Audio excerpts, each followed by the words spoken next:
Welcome, everyone. We have another guest speaker today as part of our seminar, Asking Those Who Feel It, Local and Indigenous Knowledge on Climate Change.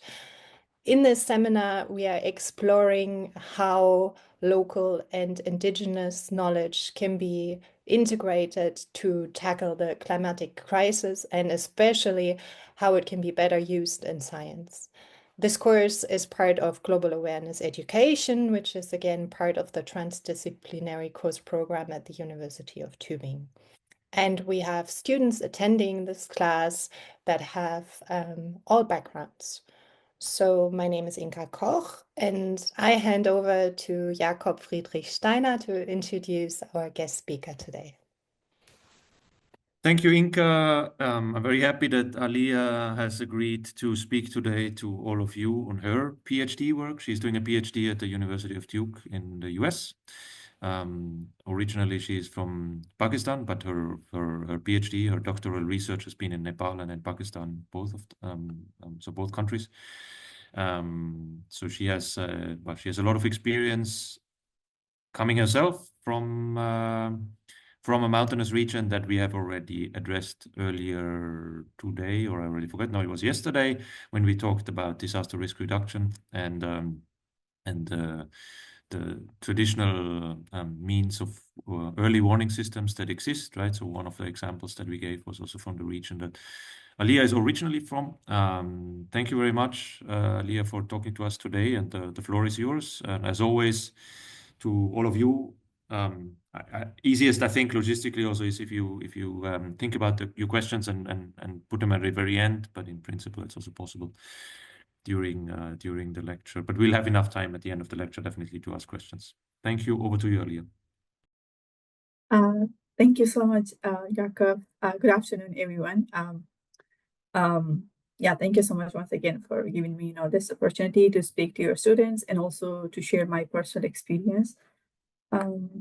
Yeah, okay, so I'm going to just show the next slide. Okay, perfect. So before I start off, I would like to ask everyone to name one thing that comes into your mind when you see, this picture. Just maybe one of you can jump in and then, share your observation. What's the one thing that comes into your mind when you see this beautiful picture? Other than Jakob and then Inka. So you have it in the, some are typing already, so you can see it in the, so someone was saying erosion. Sorry, what's in there? So Clara was writing erosion, yes. Oh, erosion, okay. What else?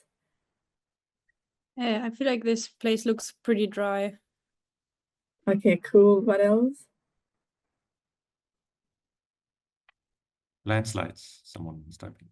Okay. Yeah, okay, perfect. So, thank you so much, for sharing your observations. So basically, I edited this picture intentionally because I wanted to highlight that today I will be speaking on behalf of, all the mountain girls, because I'm from this region. I'm from Hunza Valley. So this is the picture of Hunza Valley. As you can see, it's at higher elevation, surrounded by, these snow-covered glaciers. But I also wanted to tie this with my personal experience because when I was at the age of 12 or 16, I remember the mountains, they used to be covered with snow. We used to have snow till, can you see my mouse? You can see the cursor, right? No, I don't think so. You would have to put on this laser pointer, but I think it should be fine. Yeah, so we used to have the snow at the lower elevations, but now over the time the snow has gone. So this is also one of my personal observation how climate has impacted especially the mountain communities who are completely reliant on these natural resources for water and agriculture. Yeah, and also I did my schooling in Hunza Valley. As you can see, at that time we didn't have proper access to transportation facility, and also my parents couldn't afford any transportation facility, so we had to walk during harsh weather conditions in winters and summers. So this, as you can see, I don't know. I think I should have the pointer, but okay, I got it. Okay, perfect. Okay. Okay, can you see my cursor now? Yes, now we can see it. Okay, perfect. So this is basically the, the road. This is my village is this village. It's called Altit village, and this is the Karimabad. So I had to walk, for hours to get to Karimabad to attend schooling. So this is the road that we had to, go all the way from, my village. So if I walk, it takes about an hour to get to school. But waking up, early in the morning and then returning home during daytime, it was really like harsh. And this is not just like my story, it's also a unique story that is shared by other girls and also boys from this region. But as I said, I was talking about earlier about the snow, right? So we used to have like snow until here, and in winters we used to have a lot of like snowfall. But now there is no any like snowfall this year. This snowfall had not even happened, unfortunately. And as you can see, that's also one of the impacts that climate change has on the communities who have not even contributed to this global problem. And okay, yeah, so this was the image that I wanted to show. So this is like over 300 steps. I'm just showing the half of the steep street, but imagine like if you have to walk on a daily basis up and down to go to school, and then when you return home, you also had to work. So that was the life that I had, which is also shared by many other girls from Hunza Valley. And can you see the next slide? Okay, perfect. Yeah, and this is also, the picture. I think I also wanted to show, I wanted to tie this, with the indigenous knowledge, because this is how we, dry up the apricots. So whenever, we returned from schools, we had to work at home. So I remember I had to like, look after the kettle, and then, I had also, the shepherd experience, but also, like working both in summers and also in winters. So in summers, whenever there is a apricot season, we have to collect them, from our fields, and then we have to dry them. So this is the open way, like it's a traditional way of drying apricots. So we have to unplug them, and then take off the seeds. And as you can see, we have to like all the family members from a house have to work collectively. And this picture I took last year. So I was in Pakistan for my field work. So in the morning, early in the morning, I had to get up early, and then I had to go to, the study area for my own data collection. But whenever I came back, I had to, help my family members.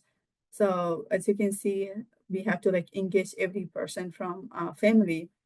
And this is the way how we, dry the apricots in the summer season.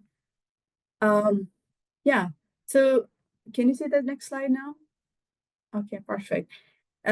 So I just wanted to, highlight how my own, personal experience has been shaped by what I am, currently working on. So my research is basically trying to understand, these global environmental changes and their impact on health and well-being of, communities in the Himalayan region.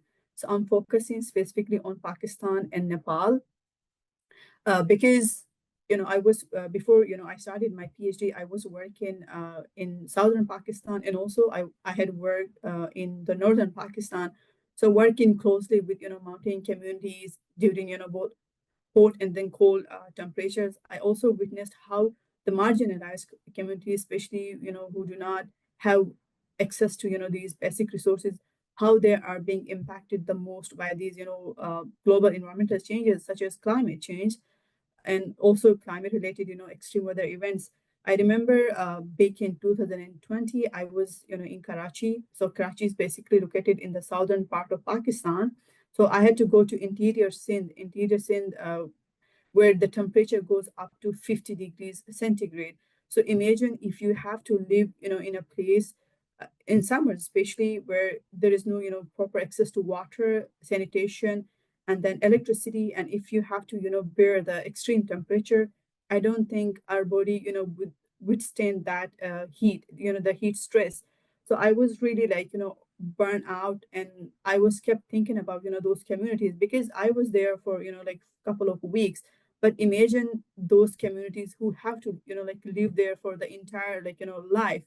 It's not even I think, easy for them. So my, own observation, I think somehow, convinced me to, do the research that I'm currently working on. Because I see that the communities who do not contribute, these massive environmental problems such as climate change, they need more attention. They have to, have the access to basic needs so that, we can reduce the impacts of these massive global environmental changes on these marginalized communities.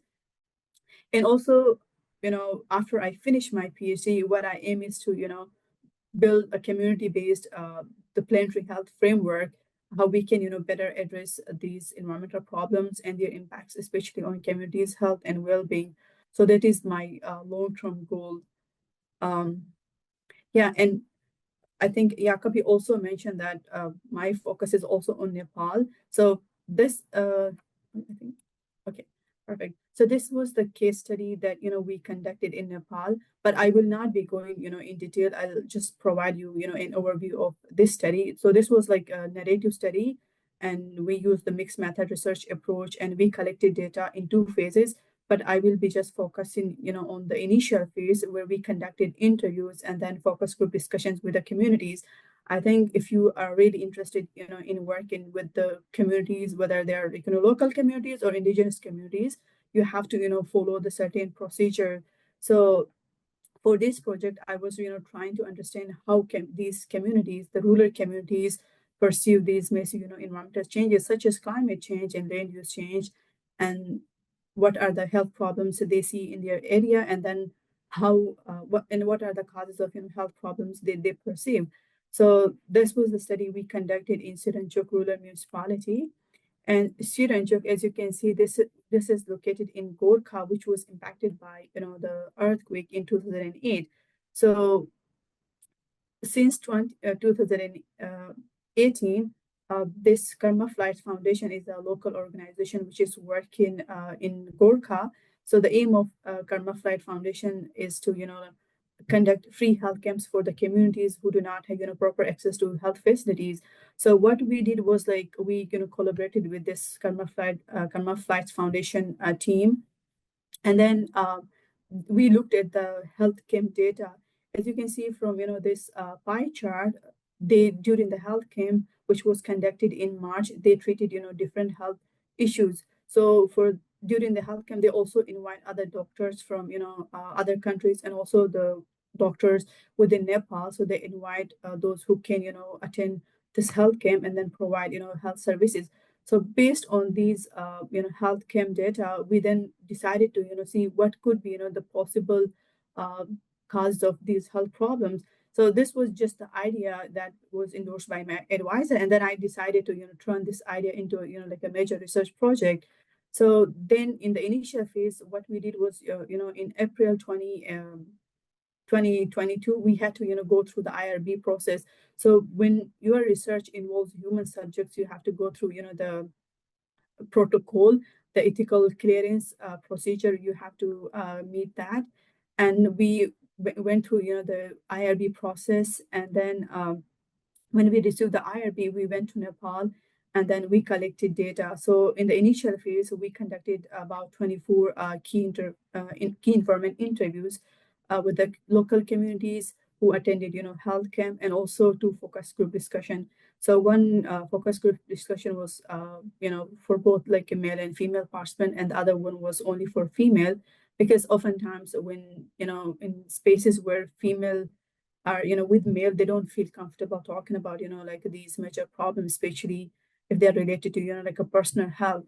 So then we decided to have, 2 focus group discussion. One was for male group, one was for female group, and the other one was for both like a male and female group. And based on the, thematic analysis, we then so we kind of, based on thematic analysis, these were the themes which emerged from the qualitative data. As you can see, the change in temperature was one of the major themes, and also change in rainfall. But the most of the participants, they highlighted about warmer summers and also erratic rainfall. So they were mentioning that the temperatures have warmed up. Like back in time, they used to have like colder temperatures, but now the temperatures have, increased, the summers are getting warmer, and they also receive, more mosquitoes during summers.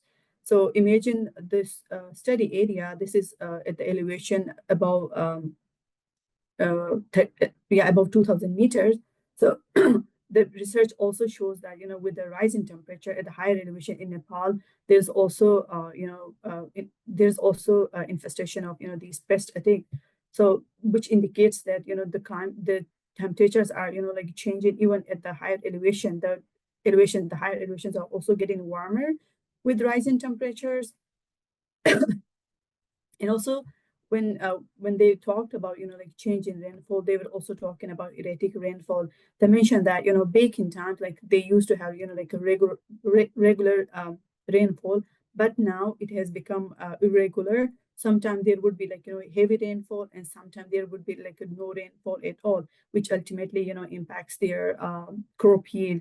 So as you can see, this is the quote from, one of the participants, who says that before we used to say that here was so cold during November and December time, but now it is less cold. There is a hot sun now compared to before. The sun is super hot here. We cannot even sit under the sun. So I think this quote also, illustrates that temperatures have, completely changed in these areas, and also communities who live there, for years and years. They also have, this clear observations how these, global environmental changes are changing over the time. So, and then this was again, like, when we were asking, we also asked questions about, like health problems. So we asked, what are the health problems in your area? And the most frequent health problem they were talking about, high blood pressure, gastritis, body pain, joint pain, and also cough and headaches. But because there could be, like different various causes, so we also asked, what could be the possible causes of these problems. I think I don't need to read out this quote, but this is also, a quote from one of the participants. So if I change the next slide.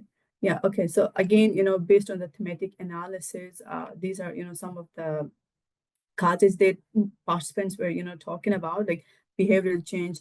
They were talking about, smoking and drinking, and also the poor diet. So when we ask, what do you mean by like poor diet, they would talk about, eating noodles. So and they were interestingly, they were tying that, with the road. So in rural Nepal, there is a more, like the road construction has become really prevalent. And then they were referring that, with the road transportation, there is also inflow of plastic waste, and also, these raw food, the crackers, the noodles, everything is being, imported from cities to rural areas. So now people, they are become, more reliant on, these processed food. So imagine how, like, on one hand, you're also having, development, but on the other hand, you also see, the drawbacks or like the impacts of, the road development on your region. Yeah. And then the other causes of these health problems they were referring were exposure to dust, indoor and outdoor smoke, cold and hot temperature. And then they also talked about, stress and anxiety, and also increased workload. So interestingly, with the workload, they were, referring to like women. So most of, this was like around women, and then they were tying, with the migration of men to rural areas or, other Gulf countries. So they were stating that with, with less, like job opportunities, our male members have to migrate to, like cities or like, other Gulf countries. So as a result, women, they are left behind. So they have to like, look after their fields, which ultimately, increase the workload on women. Yeah, so these were, some of the themes that emerged from, qualitative data. And now I think I will talk a little bit about, my second project. So as I said, this initial project was really like, long project. So in the initial phase, we conducted interviews and focus group discussions. But in the second phase, what we did was, we also conducted surveys, and then we also gathered climate data, and then we evaluated these observations with the climate data. But for now, I just stick to, the basic findings of the initial phase. So now I will transition to, my next project, which is very close to my home and also close to my heart, because, coming from, Hunza Valley and then seeing these hazards becoming, more prevalent over time, I became really interested, interested especially in the disaster risk reduction and also in mental health, because this event, the glacial lake outburst flood, I don't know if you heard about this term. Might be you have, Jakob had, mentioned maybe in one of his, guest lectures or class lecture. So GLOF are basically glacial lake outburst floods, which are becoming, really prevalent, especially, in the northern Pakistan. And as I say, I'm from Hunza Valley. As you can see, Hunza is located, in the northern Pakistan. And let me just okay, perfect. So this is basically the study area. It's called like Hassanabad, which was impacted by, these GLOF events. So as you can see from the map, so this is the area. Can you see the cursor? You can see, right? Okay, perfect. So this is basically the blue, rectangle. Like this shows the GLOF, the glacial lake that was formed here. And interestingly, since 2019, we received, this region received 4 GLOF events. So the first event happened in 2019. The second was, again, 2021. Third event happened in 2021. Sorry, yeah, first was 2019. Second was 2021. And then like the recent one was in 2022. And I happened to be in Hunza Valley in 2021 when the event happened. And I remember, I visited the settlement, but there was, no any destruction with the houses. There was no any damage to the households. There were a few houses which had, like slight cracks inside, but no any, damage to a household. But in 2022, when the event happened, it was really like shocking. At that time, I was in Nepal, and and I don't know, I was really helpless because I was in Nepal and I couldn't, help my community, because when I saw the videos, I was kind of traumatized. You could see the houses, collapsing down the, river stream. As you can see, this is basically the river Renaud, and I think you can also see from here. So the lake breached in 2022 in May, and it just washed away, the bridge. It's called Hassanabad Bridge, which connects Pakistan and China. And interestingly, the bridge was built back in 1970s, like long time ago. But we never had, that kind of event that happened, which would, damage that giant bridge.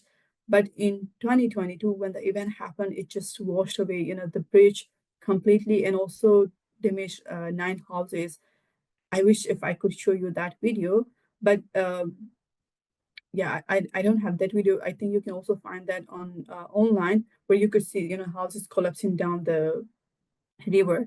And interestingly, the GLOF event is not just, common in Pakistan, in northern Pakistan. It's also common in other, mountainous region. And until now, no one, did any research how these GLOF events impact the mental health of, these mountain communities. This area has been overlooked. So then I decided, to explore what could be, the possible mental health outcomes that may, be developed by communities who are being, exposed by these GLOF events. So then I decided to, because I don't have background in mental health, but I was really interested because every time, I read a paper on disaster, I would learn, what could be the mental health outcomes people develop, when they're exposed to floods or hurricanes or heat waves. But I didn't find, a single study that talks about, like depression, anxiety, or, PTSD, because people, were exposed to GLOFs. So that was, the one of the reasons why I then delved deeper into, this study. So this is the cross-sectional study that we conducted in Hassanabad. As you can see, Hassanabad settlement is comprised of, like 6 smaller settlements. So this is the Hassanabad center and then Sherabad. So these are, the areas. So what we did was we collected data in the summer 2024. But again, when your research involves human subject, you have to go through the IRB, especially if you're collecting sensitive data, such as, mental health data. Like every country has, its own protocol that you have to follow. So my IRB at Duke was approved, but I have to go through, the bioethics review process in Pakistan, which took me about 2 months. And end of July, when the ethical clearance was approved in Pakistan, I had to conduct my field work. So in summer, I was conducting in Pakistan. So I was able to collect data, and we collected almost 300. We surveyed 305 participants from 112 households, and we used this stratified random sampling approach. So we had to skip every second household and then go to the third household. And then our age requirement was between 18 and 60 years. So like from a selected household, we had to survey all those who meet the inclusion criteria. And our questionnaire instrument was comprised of growth-related questions and also existing mental health tools. So the mental health tools have already been validated in Pakistan, but again, because we don't speak Urdu in this area, we speak Brusheski, so we had to go through the forward translation and also backward translation process. So we had to translate these tools to the local language, and then translate them back to English, and then review them with the help of psychologists who were fluent in Brusheski. So we had to go through this process. So once the questionnaire tool was verified, then we had to do the pilot testing. So the way I did pilot testing was it's called cognitive interviewing. So I conducted interviews, 5 interviews with the people from Pakistan, from my region, who were fluent in Brusheski. And then they were also giving me feedback about the terms, which terms are incorrect and which terms are correct way of asking. So I had to make changes based on the feedback that I received. So that's the forward and backward process, and then pilot testing that I had to go through, which took me about, I think, 3 months. Can you see my slides? Okay, so I think I need to stop this one. Okay, perfect. Okay, can you see the video now? Yeah, so we made this video when we were there, during the field work. So as you can see, the destruction, along the river runout, that was because of the global that happened.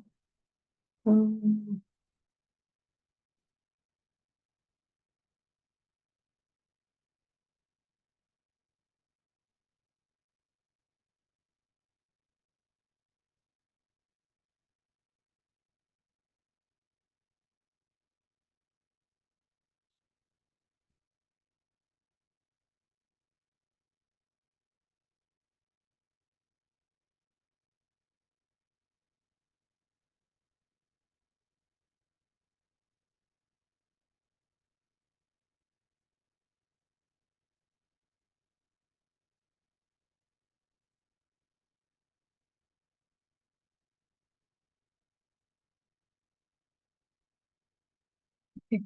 Can you see my cursor? You can see, right? Okay, perfect. So this is basically, the area where most of the destruction happened. So we also went inside these houses, and so they repaired this house. When event happened, the house was, completely collapsed inside. There were many cracks, so they had to repair again. And interestingly here, 9 houses, they went inside the river, completely, they were, collapsed. And when we were walking inside the settlement, it was kind of scary because it's still not safe. So it was kind of scary to walk inside. And then the communities, when we had interaction with them, they were talking about what happened. So interestingly, this area is called Hassanabad Center. And then they were saying that when the event happened, they could see houses collapsing down the river. But because the bridge was cut off, so this is the recent bridge that has been built after the event. But when the event happened, this bridge was not there. The bridge was far from this bridge, and it was completely damaged, so they couldn't go from this side. So they were saying that we felt so helpless because at that point we couldn't help those who were on the other end of the river. So just imagine when hazard happens all of a sudden, how they impacts communities, how that damages their basic needs and everything.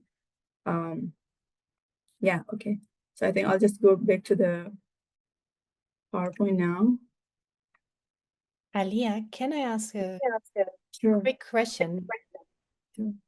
To me, it looks very adventurous where the houses are in the first place because they are on these plains next to this slope of the river, and the earth looks very dry. It looks like the vegetation only holds it in place barely. So, do you know, is there any city planning or management of denoting these areas as safe where they built their houses in the first place, or? Yeah, that's an interesting question. I remember, when we had the interaction with the communities, they were saying that initially, the Shushper Glacier, which I was showing in the map, that used to be, till the Hunza River. I think I can show you, my slide again. Let me just share the screen. I think that would be helpful. Okay. So I should be able to share my screen. Okay. Okay. Can you see my screen? Perfect. Okay. So, yeah, so this glacier, this called like Shishper Glacier, right? And then they were saying that the Shishper Glacier was still Hunza River. So this is basically the Hunza River, as you can see from the map. And because, over the time, the glacier receded and then it went, far up, right? But they built, houses on the river bed, without proper, any planning. And they were saying that because the houses have been built on this river bed, so every time there is outflow of river, it completely like it just destroys their like the what do you call, like the bad, like the erosion. It also leads to erosion. As a result, these houses are at risk. And also the entire area is not just prone to this gulf event, it's also prone to other hazards. So the Department of Disaster Management, it also consider this as one of the risk zones. It's called, I think, under zone 5. And they were also complaining that since the government declared the region as the zone 5, now people are really scared because they don't have any other option to like go anywhere, right? So they were also talking about those stories, which is to me, I think, really interesting because for me, coming from this region, I also don't see relocation as a solution. Because imagine like if I have to, like rebuild like, myself from the very scratch, where I had to turn, a stone into a like, irrigable like lane. I would not leave that piece of lane just because, I'm prone to these hazards. So I think we also have, strong social ties with the area and also the sense of belonging. So if I'm asked to relocate myself to another region, but I don't even know people, I think for me that's not going to be easy because I spend like years and years. And I think the literature is also talks about like the relationship, right, that we have with the area where we spend like years and years. And the same thing goes for this area because it's also prone to rockfall, interestingly like landslides, and also like river erosion, and then like a flooding. Because upstream with this Gawukin, there is also hydropower plant. So there are two hydropower plants. So whenever there is like heavy rainfall, these communities who are upstream, they were complaining about the flooding from these channels which were built for hydropower plant. So this entire area, it's a it's a higher risk. But I think relocating communities from this area to like any other place, to me it's not a viable solution unless communities feel comfortable like relocating themselves. Yeah.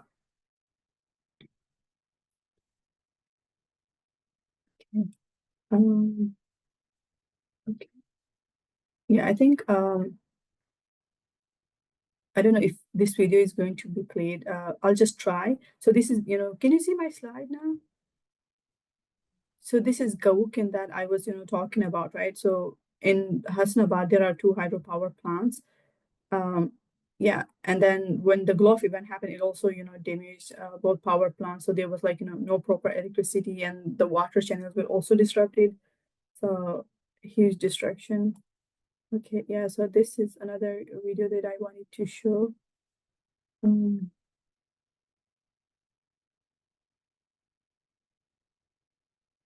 And this entire, village we had to walk, which was also, I think, challenging, especially, in the summer. Yeah. So the previous bridge used to be somewhere here, but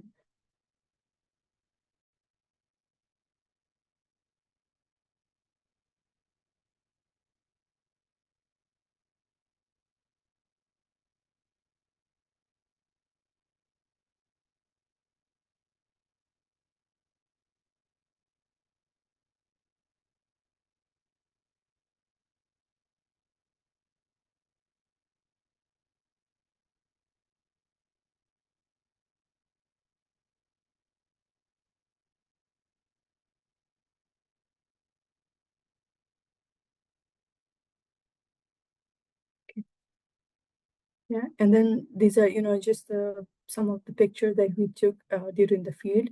And this is the picture, on the top right. This is these are the houses, which were completely damaged. So at the time, when we were visiting, these people were living in shelters. And this event happened in 2022. So imagine if we have to live in a shelter for certain period. I think that's also not easy. Right. So this is just based on the survey data we collected. So this is the demographic information. And also, there was no any existing baseline on mental health, right? So what we did was, we used these mental health tools, and then we asked questions on these mental health tools, and then we estimated the prevalence. And if any one of you is, in the audience is studying psychology, I'm sure you might have, seen this subscales of, these tools for anxiety, depression, and then PTSD. And we estimated, the prevalence for each. And this is just showing, based on the subscales. But again, we also have to, have a cutoff score, which I will show in the later slide. So this is based on the prevalence. As you can see, 56%, 56.6% prevalence of PTSD, which is really scary. And interestingly, we see higher prevalence among women compared to men, which also supports by, literature, because in the literature, it also talks about, women being more prone to develop these mental illnesses following disasters than men, which is really, I think, striking, because being a woman and then from that region, these are, I think, really sensitive for me as well. And also, if I compare the age-wise prevalence, I see, the groups, the people between 46 to 60 having, higher prevalence of depression, anxiety, and PTSD. So you might be asking, that anxiety, and how come, anxiety and anxiety and depression are due to the GLOF events. But for PTSD, the tool that we used is called impact of event scale revised. So that tool is used, after any traumatic event happens, right? So that clearly indicates that people, even though we surveyed in 2024, but they still, experience these symptoms, which is, I think, which needs more attention. And this is, again, gender-wise distribution of these scores based on, the cutoffs that we so for depression and then anxiety, we had 10 as a cutoff score, and then for PTSD, it's 33. So if anyone is having scores of 10 or more, it's likely, having anxiety or depression, or anyone who is having scores of 33 or above is having, symptoms of PTSD. So it depends, if the score is it's higher, it means the person is having, severe symptoms of that illnesses. Yeah. And these are just, the expected outcomes. What I'm hoping, out of my PhD is to, once the data is finalized, analyzed. So I'm still working on data analysis, but my hope is to, share these findings with existing health institutions in Pakistan, especially, the northern areas, because again, in Pakistan, there is unequal distribution of resources when it comes to, health infrastructure. So there is a dire need. I see that more investment should be made, on mental health, in the context of, disasters, and also integrating the psychological first aid, with the disaster risk management policies. And then the other goal I have is to, scale up the similar project in other, similar settings in northern Pakistan. So those are, some of my long-term goals, I would say. Yeah, that's it. That's what I had.